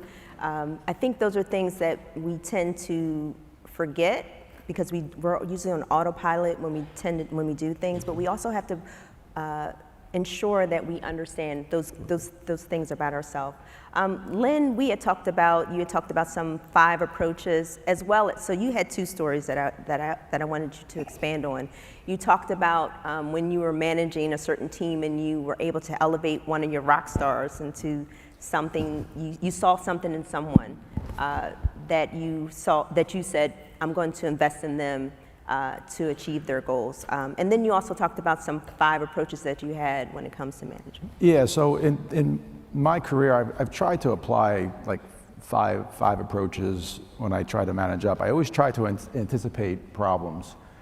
I try not to let problems fester. So the last thing your boss wants is a surprise. So I always try to be proactive in my approach to managing up. I've always said about being in this business is about playing chess. It's about because when you play chess, you always got to think about the next move. Yeah. So I always tried to be proactive and anticipate, what I would do to kind of manage up. And then I would always try to respect my manager's time. Yeah. Always try to respect your manager's time and try to walk in their shoes, because they do have a greater responsibility. And then try to understand their communication styles. Do they communicate via email? Do they communicate via Teams messaging or texting? Or how do they communicate? Understand their goals, and if you don't know their goals, schedule time with them. Always take advantage of your one-on-ones with your manager, and always try to communicate not only your professional goals, but your personal goals in life. And my last one is, always remember when to speak up. Yes. It's always valuable when you're in meetings of when you need to speak up. And currently today, there's times when, I get coached, but I also coach up. Because you got to learn how to coach up too, as a leader. Because leaders, you don't have to have a management title to be a leader. Leaders should be in everybody's DNA, a leadership quality. Because I truly believe that leaders coach to make individuals a better, leaders kind of coach to make individuals a better vision of themselves. That's what a leader is. So those are my kind of 5 approaches that I've kind of used in my years of managing up. And Lisa, if I may, just, Len, knowing you as I do, I mean, bringing that transparency, but more importantly, the passion to everything that we do, right? And we've enjoyed some incredible victories, and we've enjoyed some bitter losses. And the ability to manage up and say to your team and your management team and any of the stakeholders involved is we need to critique why we weren't chosen, why we didn't win, why our business value statement didn't meet the mark. Because you have to lose, you have to be scarred in order to learn those lessons and apply them both ways. So great point on the player coach. Yeah, and Steve, you had mentioned something about mentorship, like that was a key for you, about mentoring both ways. Did you want to talk about that? Sure. The mentoring aspect of what we do has really been a game changer. You find in any one of the constituencies that you folks are representing or any of the service providers that are here, you find people that are not just similar to you, very, very different from you, but they offer passion, they offer skill sets, and the more I've experienced, somebody taking a chance on me, when I got into the industry by declaring a disaster, seems like a lifetime ago in Toronto, the next day the CIO said, you were the first guy to respond, we didn't have a strategy, so now you own BCPDR. Wonderful story, right? Because here Bingo. I am 20-something years later. But my point is, give back. Yeah. It really, when you see something in somebody that you work with, when you see something in somebody that you want to make strides with, that sharing of the victories and the losses, the storytelling is paramount. Tell the stories that got you to where you are. Share those wins and share the losses so that you can both improve. And it's been a fundamental building block for me. Yeah, I think Steve is putting it in for the submission for fall, so get on him about that, about coaching. So I want to ask another question to the panel, and I'm just going to leave this to whoever wants to start. So what are some of the pitfalls that you see when people do manage up? Who wants to go? Who wants to start? Sean? Go ahead. I'll start with that one. I feel like not understanding what your seniority boss or whoever's you're trying to manage up, what they're trying to achieve, and also coming in without a humble attitude. Coming in with I should be doing this, and I'm not being, understood or, valued in my company. Coming in with a humble approach, like, hey, what can I do to become valued? But it's also understanding it. So it's, yes, we all want to manage up, we all want to do that, but there's different ways to do it. And instead of coming across as, I should just be getting this because I've worked here for X amount of years, or I've done this, it's coming in with a soft touch and approach to it, and using facts instead of I should just get this. It's like I should get this because, and having something ready to go instead of especially there's a generational gap too. I would say we are. I look around this room and there are generation gaps in the industry that we have. So it's also saying what people have done for many years, if not decades, maybe is not the right way, or maybe there's a different way to do it. How do I not come across as I'm trying to challenge, but I'm trying to help? So it's all about how do you approach it? How do you do that? So, Well, and I couldn't agree more, right? Stakeholder alignment, regardless of what we're talking about, is paramount to your success, your joint success. Mm-hmm. And so from the standpoint of understanding a team, when we assembled a team, does everybody have a role? Is it a meaningful role? Do they understand the scope of their role?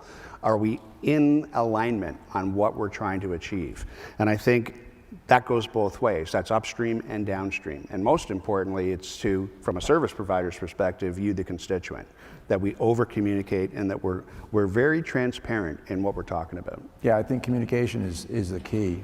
Communicating concisely and clear, and I think one of the pitfalls could be, the undermining of the reputation or undermining of the teamwork could be a huge pitfall for, and as a team, there could be views where, a teammate could be brown-nosing, sucking up to the manager, where it could be viewed, No one does that. Negatively. No one does that. No one does that. And there's a lot of reputation and teamwork issues that could be huge pitfalls for managing up. So I agree with what Steve said. So Lynn, from your perspective, how do you, from a leadership role, when you see someone that's managing up, how do you, I guess, and I'm going to just say this, how do you not take offense? I mean, I guess that's really the key, because I feel like there are times when managers feel threatened when people try to manage up slightly. What are some of the things you're looking for when someone's managing up to you that are successful? Just clear communication to me. Understanding, like I said, my goals and my responsibilities, trying to walk in my shoes. I mean, I'll tell you just a quick story. I won't go into a lot of detail, but I remember probably, back in 2009, my GM came to me and he observed that I didn't have a good relationship with my boss. That was his observation. And I said, you're correct, I don't have a good relationship with my boss, because I didn't feel that he had any respect for me or respect for my business. And at the time I was running operations, so I made a commitment to him that I would try to build that relationship with my boss, and I'll leave names out to protect the innocent. But they know who they are, Len. They knew who they are. But I made that commitment that I would try to build that relationship with my boss. And I will tell you that it didn't turn out well. I'll totally be honest on stage here, that communication where I tried, I actually walked out of my boss in a meeting. First time in 17 years in my career that I walked out of my boss. Yeah. And I just felt disrespected. I think sometimes you have to do that if you feel disrespected by your boss. But I think clear communication is very, very important to managing up at any level. Yeah. Because today I manage up to a vice president, and I go 2 levels above to the C-suite. So I have to be clear on how I'm communicating up. So from what I'm hearing, there's a fine line between, yes, you can, be slightly humble when you're dealing with your boss, trying to understand their expectations, but there's also, you don't want to be disrespected in the same vein. And you also want to make sure that, your voice is being heard. I think, Steve, you said that you need to speak up. There's times when you need to speak up. And then also, but if you have clear goals from your management or from your organization, this is the way to be successful. Yeah, one thing we talked about was mostly we're a hybrid or remote workforce now, where communication has, I guess you argue both ways, never been easier or never been harder. Because how we used to communicate pre-pandemic, is where that's like a thing now, pre-pandemic, was you could go to the office, you could go, oh, they're going to lunch, let me go to lunch with them. Now it's like, I can Slack them or I can Teams them. So yes, his ability to communicate, but I also think it's to understand, like, how does your boss like to be communicated with? Because there's plenty of times where this happened to me, where it's like, I sent you an email, and they're like, well, if it was that important, you should have called me. Yeah. So it took me some learning to say, like, this is how people want to communicate. And people really call people now? It's weird, I know. Really? Yeah. They dial numbers? No, they hit buttons, and like it calls their phone, so wow. It's easy. But that's what I'm saying. It's one of those paradigms where it's never been easier, but it's never been harder. Yeah. And I found a benefit being a remote worker for years prior to everyone else being remote. I think it provided a lot of empathy for the people who are now like, oh my gosh, it was really hard for you to communicate with me. So I identified that quickly as a gap in my manage up approach to say, like, I'm sending emails and messages, I'm gonna do things like be on video. Yeah. Because guess what? That makes a connection to the person. I'm not just a name on a screen, I'm a video. And some people are like, why are you putting video on? It's like, well, because I want to see reactions. I want to see how it is. But it's also to, how does your boss like to communicate? How do you make sure that your communication is hitting the mark? So that's just another thing to think about, because it's not as easy as it used to be, but there's more options. You make a fantastic point that it's top of mind for me, because I'm meeting people at Everbridge for the first time here. I'm amongst humans, not in my backyard, working on Zoom and Teams, so can't tell you how thrilled I am. But being concise and being very factual, no emotion in your communication. I mean, show of hands, how many people have regretted hitting enter at least once in their career? Right? Because we didn't take the time to be concise, to double check. Oh shit, I forwarded that and the customer was on it, whatever it was. So we've all made those mistakes, we're human, but I think that you made a great point about the hybrid workforce, and we have to have empathy for each other. We don't meet, we're on Teams, we're on Zoom. We have to relearn in some cases how to communicate effectively. Nobody wants to read a 3-page email dietary on a problem statement, right? Problem statement, execution plan, timeline, recap, right? And I think that's really, really important, so I'm glad you brought it up. Yeah, and I think specifically when you're conversating through email, the translation can get lost quickly. Tone, like, what are they trying to say? What do you mean by that? And then it's also when you don't have that face-to-face conversation, it's easily for people, to get in their own head, make some assumptions that are not even there. So whenever you have that opportunity to really clear up the communication, I know, Lynn, you talked about having one-on-one conversations with people. Did you want to talk about that some more? Yeah. No, I'll just elaborate. I mean, with the hybrid workforce, I mean, years ago when we were in the office, we could just grab a conference room, go in, and kind of work on a problem and have a collaborative conversation. Today, you get caught up in the 30, 40, 50 emails that go back and forth between individuals and a corporation. And as a manager, it drives me crazy when I see multiple emails, and I'll try to, the way I manage up is I'll try to get people on a call immediately to try to address the issue, rather than going back and forth with emails. I mean, but yeah, the hybrid approach today and with that type of communication, because years ago it was a lot easier to manage, and to manage up when we were all sitting in the same office together 5 days a week. 100%. Yeah, I agree. So we're going to wrap up a little bit, but just some final thoughts. I know we talk about the keys about communication. You want to make sure you mentor people. Some of the pitfalls of, just getting in your own way of fear. What are some final thoughts you want to give? Sean, I'm going to pass that to you. Yeah, I would say just be your biggest fan, like be your biggest advocate. What do I like to do? What do I want to be? If you don't know, that's okay. It's okay. Some people don't know where they want to be, but accept that and talk to your manager where you want to be, find out where they want to be, and make a plan to make that happen. It's, we joke a lot, be on brand, but what is your brand? How do you want to be seen? Not only to your boss, but also the people that you work with, and then really expand what you're hearing and seeing. So you say manage up, there's also manage out, and I'm not talking about how to manage someone out of a job.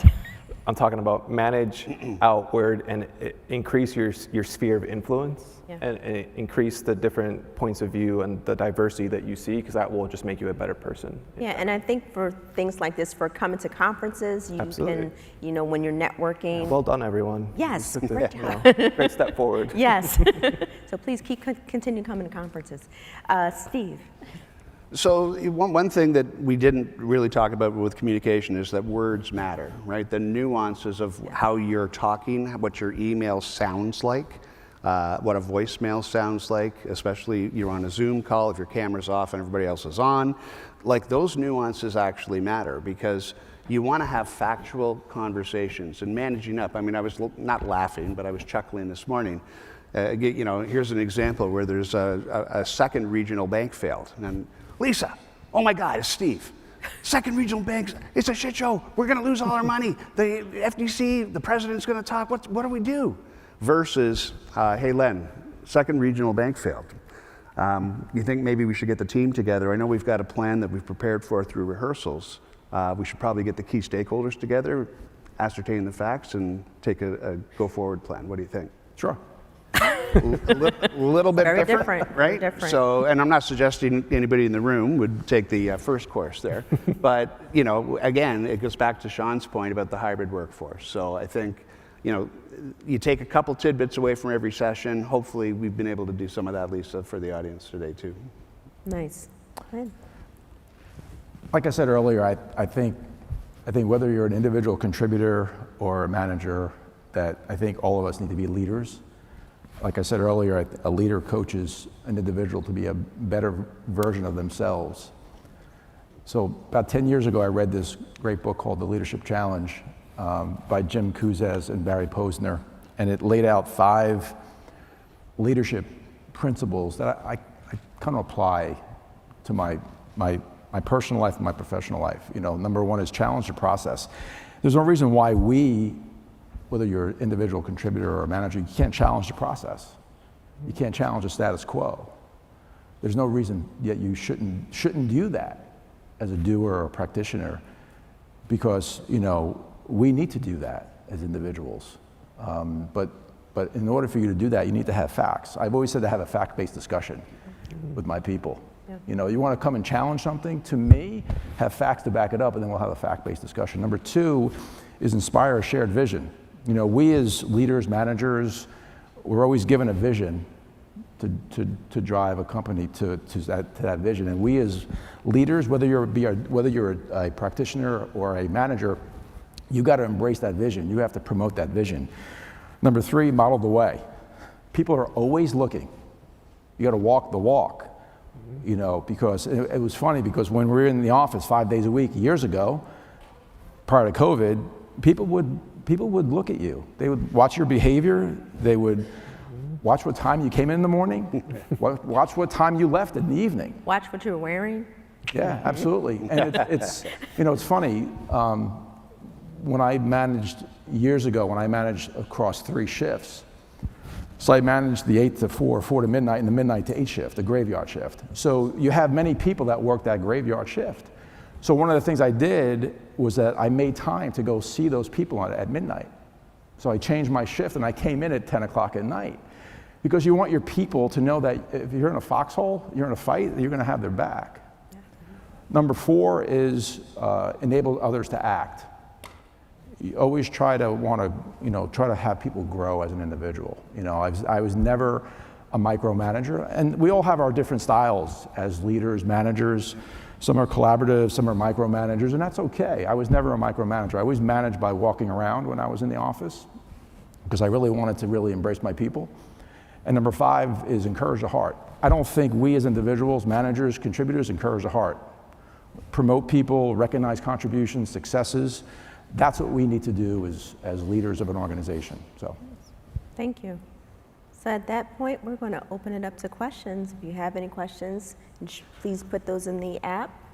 And as we wait for some questions to pop up, I really wanted to talk about, I think, Steve, you talked about on-the-job experience as opposed to multiple degrees. What do you see as differences in that?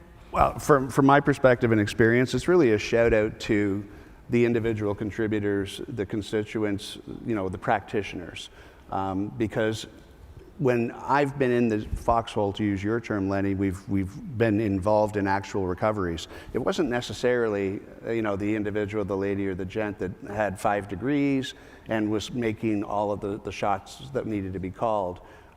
It was the people that have come up through the ranks, put in the time, have the scars to prove it, and have learned to adapt what they've experienced into solutions that work.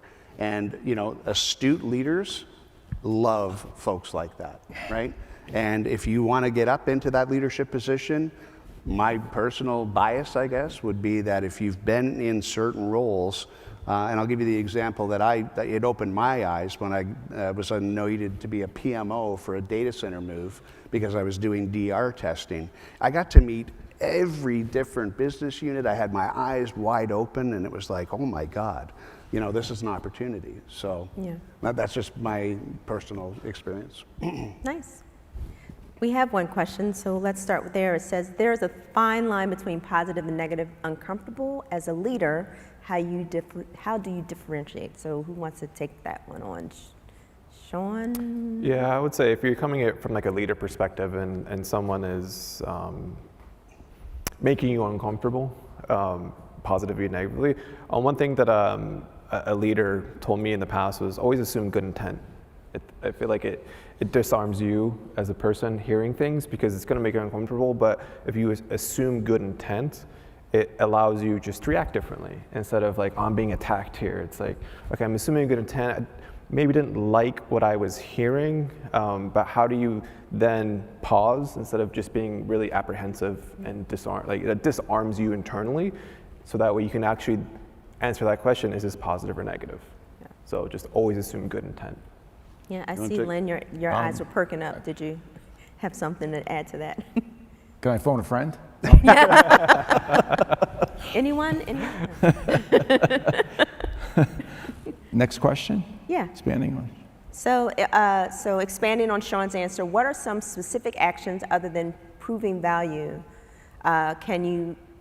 can you, a department of one, get notice when you are several layers down in order to manage up, to move up? This is a very good question. We tend to have teams of one. I'm curious, how many people out there are teams of one, or maybe even teams of two or less? Quite a few. Mm-hmm. Okay. Department of one? Yeah. There are apartments of one. God bless you. Curious, Sean, did you want to expand, or maybe someone else wants to take this one? Well, from my perspective, Lenny, I'm interpreting the question to be, where are the synergistic outcomes from a business value perspective of what you're doing, right? It can't be one-dimensional. It shouldn't be a sole feature functionality type capability. What is the business value that your activity is bringing to the business outcome? Is it revenue gen? Is it the customer experience? Is it supply chain viability and resiliency? Depending on what that individual contributor role is, have perspective on what your role and what they're asking you to do then provides to various business units for an aggregate outcome versus just, I've been asked to do A to get to C. Does that make sense? Yeah, it does. I mean, if you're several layers down in the organization, one of the actions that I've tried to instill is, I try to give responsibilities to certain people within my organization to present. Yeah. So if you're several layers down and you're presenting up, then Len wouldn't present. I would give it to someone else to present, get that person, in front of the executives, or getting that person in front of that several layers of management, give that person confidence to really, grow as an individual and present. So that's one of the things that if you're several layers down and you want to manage up or move up, then take that responsibility. Yeah. And hold each other accountable, right? Yeah, back to your player-coach comment, which I live and die by. Everybody needs to be accountable. So regardless of whether it's my CEO or my director or my whoever it may be, if I don't understand the ask, I'm not going to say, okay, I got it. I'm going to make sure I'm aligned, right? I'm going to make sure that we hold each other accountable. You're asking for this as an outcome. Okay, so here's the plan. I want to draft one. I want to vet it with you. I want to collaborate with my teammates. I want to make sure we knock it out of the park. I think that's essential. Yeah, and I also, just to add to that one, when you're a team of one, because I've been in a team of one, I've been in a team of 10, I think the key is always putting yourself forward to others that can champion for you. I mean, I think we get lost in just our job, and when we have people that can champion for you, you make those connections. Eventually, you'll get noticed when you're doing something special or extra for an individual or an organization. Those easy wins, and you really highlight that. I think when we're our own cheerleaders, I think that'll help us when managing up, because we get noticed. So we can't just we gotta be able to talk about ourselves, which is not always easy. I don't know. It's a lot of A-type personality people in here that can talk about themselves a lot, but not everyone has that skill. So it's something that we just have to practice. Yeah, and I would say if you're at the lower in the level, just go talk to people. Yeah. You know, part of it is, yes, if you work in big organizations, there's lots of silos, there's lots of organizations, but just go talk to people. You know, when you're, having lunch, everyone's equal. You know, you can go talk to anyone. One thing that I did coming into a company being remote is just go find someone and send them a message and be like, hey, I'm new here. Do you want to talk? You know, it's very simple. It's very uncomfortable. Sometimes people are very busy. You can't do it. But if you go meet people, create relationships, and then sign up for things. Yeah. If you don't know how to do it, it's fine. Just sign up. Yeah. And don't be afraid to take on things that you thought you would never be good at, because you probably will be good at it. Yeah. So just do whatever you can to expand your sphere. I got a quick story about that. So at a previous organization I worked for, they had a gym, and I would work out and go to classes. I don't know why, don't ask me why, but I tried, I really did. I would go to these classes and work out with people, and it was people from different teams and organizations within the business. And then one day I had to have a meeting, and just so happened that person that I would work out with all the time, we'd encourage each other, I would encourage them. We were in a meeting together, and it helped foster that conversation, helped me, understand their business, and help me just be able to be successful. So doing things like that, I like that thing about signing up for things, signing up for any committees and things within your organization, just so people can know you and see you. So we have another question. So within the field of BC, there are lots of folks that are new to the specialty, but seasoned professionals. How do you manage up to reiterate capability and transfer of knowledge and skills? Network. Yes. Network. Yes. And you're in a forum where there's a plethora of groups, so that, whether you are an emergency manager, whether you are business continuity, whether you're crisis management, BCP, whatever it may be, there's just a ton of knowledge in this room. And I think it's a great question because, seasoned professionals, but new to the specialty. Well, storytell. What works? Where have you had success? Where'd you stub your toe? I think that open collaboration through networking is it's germane to not only your individual success, your company's success, but I've got relationships that go back with Lenny and the engineers and architects that I've worked with. I can still pick up the phone and say, okay, talk to me about this multiple cloud thing or whatever, and just, it's great to be able to pick up the phone because you've networked and you've helped each other in your careers. Yeah, I mean, I'm going through that right now for me personally with skills. I mean, I've been in this business 30 years, but Kyndryl has a large managed security practice. It's a new skill for me. So I have to manage up, and learn that skill, So it's kind of hard to kind of undertake that right now, so. Yeah, one thing I would say specifically, just tell yourself you got this. You're a seasoned professional, you're there for a reason. Give yourself a pep talk, pat yourself on the back. But also, in any industry, not just the industry we're in, we like to make things more complicated than maybe they are. Yes. So maybe take that as understand what we're trying to do instead of what's the term, what's the terminology, what standard does it align to. A lot of the stuff we have is common sense. There's a lot of transfer of skills that you can use, so just kind of keep that in mind. Like, I may not understand the term, but I need to understand the why. So if you understand the why, it makes it easier because you can get a glossary. You're like, oh, that's what they meant. And also, when you do hear those terms that maybe will stop you from, engaging, ask them what it means. I found that coming into new companies, new industries, what does that mean?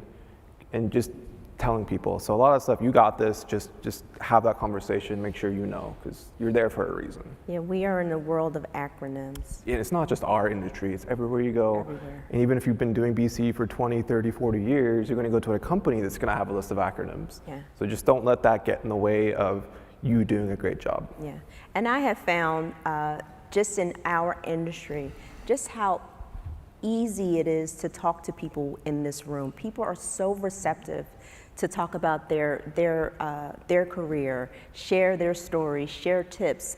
So when you're here, make sure you, like he said, network. It has been invaluable for me, just as I have, advanced in my career, just talking to people, even, we've talked on Zoom and Google Meet. This is the first time we're meeting together, but now I feel like we are very connected. Like I can call in and ask him questions. Me and Sean, come on, Sean, let's talk about this. So just make those connections and with those seasoned people, and you will find that they are so open and honest and will definitely help you get to where you need to be with knowledge and skills. We have another question. So can you give us concrete examples of situations when you managed up sharing a win or an example why it didn't go well and how it would change that now? Okay. No. So Steve's like, no.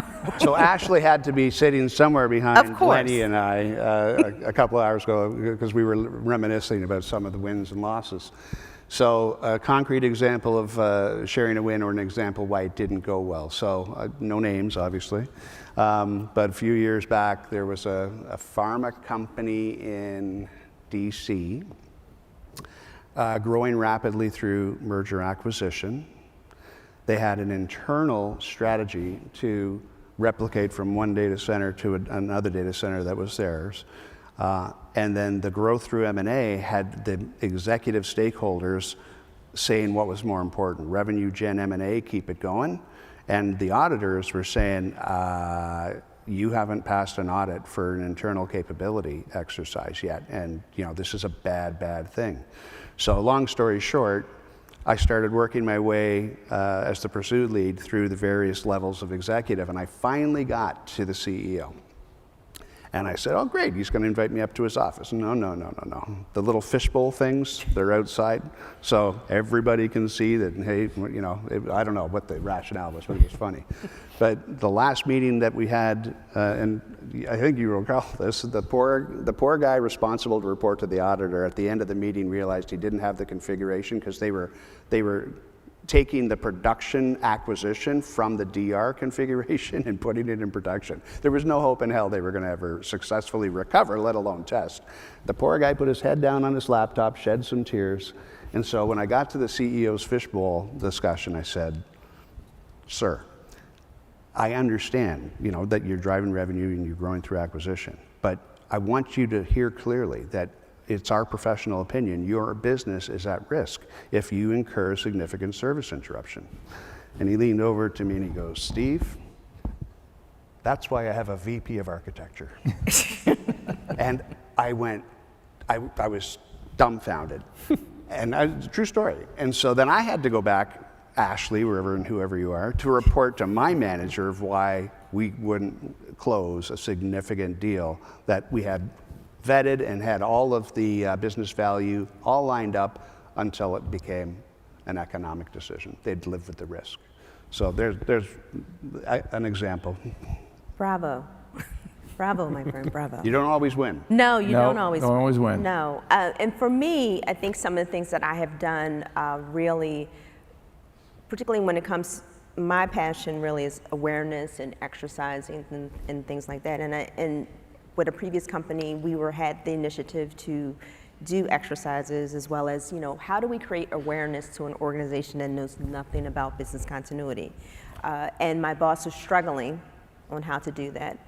Fun fact, I actually came to a conference, found out about something that people were doing to create awareness. I brought that to my organization, and that was an easy win. So not only did it make my boss look good, it made our organization look well, it advanced our program because we had more buy-in. So things like that, when you hear something about something great that another company is doing, try to bring that in, talk to management to see if that can work for you.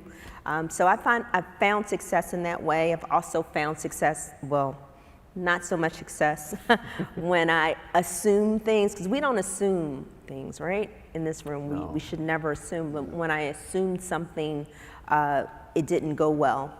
Assumed, my boss wanted something, but really wanted something else, and that's where that communication comes in. When you're not really clear on your objectives, that can tend to hurt you. So being clear with communications and those goals can help you be successful. Yeah, that story I shared earlier where I actually walked out on my boss, I probably today would hand that a lot differently. Because back then, back in 2009, there really wasn't a lot of communication between myself and my boss, and it was a lesson learned for me. I don't think I would ever again walk out on my boss in a meeting. Hope not, but it's probably a lesson learned for me how I would handle it differently going forward. That comes with experience and maturity, Yep. right? Yeah, cool.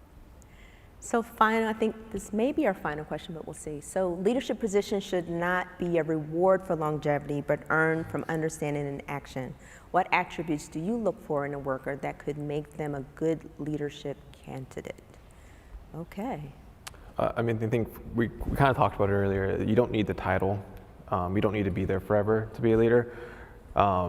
Generally, when I said something that a leader told me earlier, they weren't actually my boss. I just considered them a leader. It was actually a coworker. But for me, they were a leader because they didn't need the position. So for me, that's one attribute, is someone that doesn't need the position to be a leader. And it's, transparency. I feel a good leader is transparent with caveats. There are some things where you can't share everything, but you have to share what you can, even good and bad news. So it's transparent, someone who's accountable, someone who takes the good and the bad, instead of like, oh, I only accept bad things or good things. It's I accept everything and I'm accountable for it. And then the last thing is agility. Making sure that person, whoever they are, is willing and able to do different things. And again, with people doing things the same way for a very long time, how do we do it differently? We're constantly changing. This last couple of years has told us how important agility is. So just someone who's willing to learn, who's able to make those changes, but doesn't do it with making it a big deal. It's seamless. And we take a lot of that from certain industries where agility is kind of the mindset. So someone who is transparent, accountable, and agile. Love Those are it. two things that, or three things, sorry. But again, you don't need a title. Agree. Be a leader. Yeah. No, and I agree, Sean. And the empathy, to me, being empathetic can be a number of things to a number of people. But when you're talking about leadership, if you're working with somebody that puts themselves in your shoes, you have open, collaborative, transparent dialogue about what the objective or the mission or whatever you're trying to achieve. I don't care whether that person's out of college or I don't care if they're 10 years in. Longevity means nothing to me. It's skill, it's passion, it's transparency, and it's collaboration. And if they have those attributes, I think you're suited well for success as a team and individually. Love it. And I'll add one more. I'll just add attitude. It's a skill you can't teach. Attitude, you can't. It's the DNA of an individual. It's deep down in that person's DNA. I could, when I try to hire people and interview people, obviously they come with a lot of skills, but I try to understand and see if I can understand their attitude. Because I can teach somebody something. I can teach Steve about Salesforce? I can teach Steve Salesforce, yes. But I can't teach Steve his attitude. I can't. It's something that's built into an individual. So I try to, it's one attribute that I try to, if I can, keen in on an individual. So. Yeah. And I think a great attribute for a leader is someone who knows they're not the smartest person in the room, but they lean on people that are smarter, as well as understand, like you said, have that empathy for others, and really just encourage others to do things. Leadership is really an action. It's not something, like you said, a title. All of us are leaders. I mean, we lead programs, we build plans, so all of us are leaders. How we exhibit that, that's where, that's key, and how to manage up. So on that note, thank you, everyone. And now you can go eat lunch. Yay! Thank you.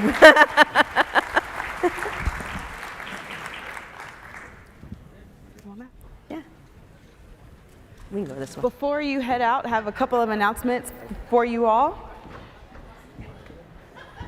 As our slides get switched back over, thank you so much to the panel. You guys did a really great job. Love talking about leadership.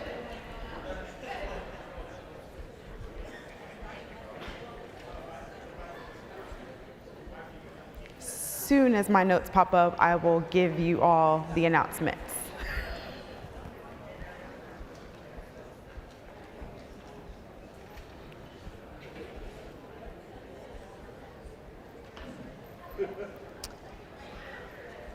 Thank you.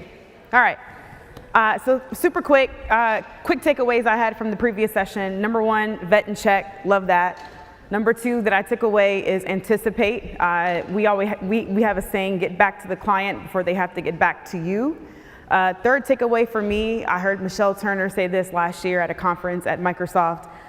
We're at the table for a reason, and if we're at the table, let's speak up. Number four, be humble. We have to crawl before we can bawl. And number five, stay true to your values no matter what. So a few announcements for you before you walk out. An attendee just shared with me that she's trying to message people in the app. So please make sure you download the Cvent mobile app. You might be missing a connection with someone who's looking to build a relationship with you. Number two, please don't forget to complete the survey today. If you head over to the exhibit hall in salons 8 through 14 and you visit the exhibitors, collect raffle tickets, you can visit the DRJ booth at 102 in the exhibit hall, as well as an alternate location in the 600 row for a list of winners to claim your prize. And the afternoon reception that was going to be scheduled for today at 6 is still going to happen. However, with resiliency and bad weather, we're going to move that inside. So please be on the lookout in the Cvent app to check the location for this afternoon's reception with drinks and axe throwing. So we will see you all soon. Enjoy your lunch.